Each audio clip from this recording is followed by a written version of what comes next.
ఈ టాక్సీ ఎక్కిన వాళ్ళు ఎప్పుడూ ఇంటికి చేరుకోలేదు. ఎందుకంటే ఆ టాక్సీకి డ్రైవర్ ఉండడు. హైదరాబాద్ నగరం రాత్రి 1 దాటింది. రోడ్ల మీద వాహనాలు తగ్గిపోయాయి. చుట్టూ నిశ్శబ్దం. అప్పుడు నగరంలోని పాత రోడ్ల మీద ఒక పసుపు రంగు టాక్సీ నెమ్మదిగా తిరుగుతూ ఉంటుంది. ఆ టాక్సీ గురించి ఒక విచిత్రమైన కథ ఉంది. ఆ టాక్సీ ఎక్కిన వాళ్ళు ఎప్పుడూ తమ గమ్యానికి చేరుకోరట. కానీ ఈ విషయం చాలామందికి తెలియదు. ఒకరోజు అర్జున్ అనే యువకుడు రాత్రి ఆలస్యంగా ఆఫీస్ పని ముగించుకుని ఇంటికి వెళ్ళడానికి బయలుదేరాడు. బస్ కూడా లేదు, ఆటో కూడా లేదు. అతను రోడ్డుపై నిలబడి టాక్సీ కోసం ఎదురు చూస్తున్నాడు. ఇప్పుడే మొదలైంది అసలు కథ. అప్పుడే దూరంలో ఒక టాక్సీ లైట్ కనిపించింది. నెమ్మదిగా దగ్గరికి వచ్చింది. నెమ్మదిగా దగ్గరికి వచ్చింది. అది ఒక పాత పసుపు టాక్సీ. అర్జున్ చేతిని పైకి ఎత్తి ఆపమని సంకేతం ఇచ్చాడు. టాక్సీ వెంటనే ఆగిపోయింది. డోర్ తెరిచి లోపల కూర్చున్నాడు. బంజారా హిల్స్కి తీసుకెళ్తారా అన్నా అని అడిగాడు. డ్రైవర్ ఒక్క మాట కూడా మాట్లాడలేదు. కేవలం తల ఊపాడు. టాక్సీ నెమ్మదిగా ముందుకు కదిలింది. మొదట్లో అర్జున్ ఫోన్ చూస్తూ కూర్చున్నాడు.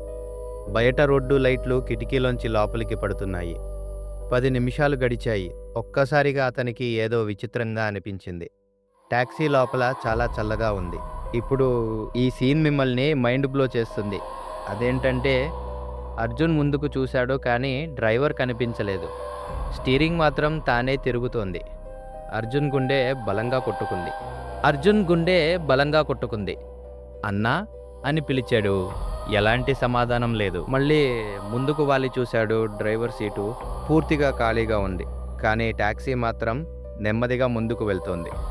భయంతో అర్జున్ డోర్ ఓపెన్ చేసి బయటకు దిగడానికి ప్రయత్నించాడు. అప్పుడే టాక్సీ ఒక్కసారిగా బ్రేక్ వేసింది. టాక్సీ ఆగిపోయింది. అర్జున్ వెంటనే బయటకు దిగాడు. కానీ బయట చూసి అతను మరింత భయపడ్డాడు. అది నగరం కాదు. చుట్టూ మంచు, చీకటి, ఖాళీ రోడ్డు. ఎక్కడా భవనాలు కూడా కనిపించలేదు. అర్జున్ వెనక్కి తిరిగి టాక్సీ వైపు చూశాడు. ఆ టాక్సీ మళ్ళీ నెమ్మదిగా ముందుకు కదిలింది మరియు ఆ మంచులో మాయమైంది. మరుసటి రోజు ఉదయం పోలీసులకు ఒక సమాచారం వచ్చింది. ఒక యువకుడు కనిపించడం లేదని. పోలీసులు అతని చివరి లొకేషన్ చెక్ చేశారు. అతను చివరిసారిగా ఒక టాక్సీలో ఎక్కినట్టు సీసీటీవీలో కనిపించింది. పోలీసులు ఆ టాక్సీ నెంబర్ ట్రేస్ చేశారు. ఇప్పుడే మైండ్ బ్లోయింగ్ ట్విస్ట్. కానీ వాళ్లకు ఒక షాకింగ్ నిజం తెలిసింది. ఆ టాక్సీ నెంబర్ 10 సంవత్సరాల క్రితం ఒక ప్రమాదంలో పూర్తిగా కాలిపోయిందట. ఆ ప్రమాదంలో డ్రైవర్ కూడా చనిపోయాడట. అప్పటి నుంచి ప్రతి రాత్రి అదే టాక్సీ నగర రోడ్లలో కనిపిస్తుందని చెబుతారు. కొత్త ప్రయాణికులను ఎక్కించుకుంటుంది, కానీ వాళ్లను ఎక్కడికి తీసుకెళ్లదు. అందుకే మీరు ఎప్పుడైనా రాత్రి ఒంటరిగా టాక్సీ ఎక్కితే ఒక్కసారి డ్రైవర్ని జాగ్రత్తగా చూడండి. ఎందుకంటే అతను నిజంగా మనిషేనా లేక ఇంకేదైనా. రాత్రి 12 తర్వాత కనిపించే ఆ పసుపు టాక్సీ మీరు ఎప్పుడైనా చూసారా?